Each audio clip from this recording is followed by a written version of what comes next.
June 26, 2023. Ukraine War, 9 years and 5 months. A brief update. Big picture. Ukraine has liberated the village of Rivnopil on the high ground west of Mokry-Yoli River. Attacks by Kremlin ground troops were reduced in the last 24 hours. Dnieper Line. What appears to have been a recon mission crossed the Dnieper at the Antonivsky Bridge in the last 72 hours. The wreckage of hundreds of flooded homes still needs searched for victims. Zaporizhzhya Front. Ukraine liberated the village of Rivnopil, clearing an area of roughly 40 kilometers after weeks of fighting in blockade-like conditions. East Front, Donetsk. Heavy fighting continues in the town of Mariinka. Chechenian forces were moved away from staging areas in this oblast into Rostov, and their current location is unknown. Bakhmut area.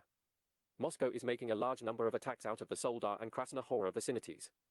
This was one of the heaviest shelled areas overnight. Oskil border front. The northern half of the Eastern Front is where the Kremlin appears to currently be making their largest efforts to attack, including this river region. No reported lands have been exchanged in the last 24 hours, but a number of attacks from invader have been reported. The ground here favors defenders, however supply routing is more difficult for Ukraine. Northern border.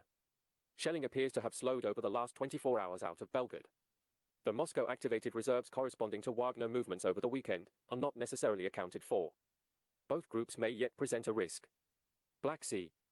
The Kremlin attacked Odessa with drones and missiles, destroying a warehouse and damaging residences. Ukraine world-related. Ukraine expects to be capable of exporting roughly 45 million tons of grains in 2023. Australia has agreed to send roughly 110 million Australian dollars worth of fighting vehicles to Ukraine. Poland is supplying enough rifles for a few brigades, and will be sending about 1 million rounds of ammunition as well. We aim to bring more. Like and subscribe.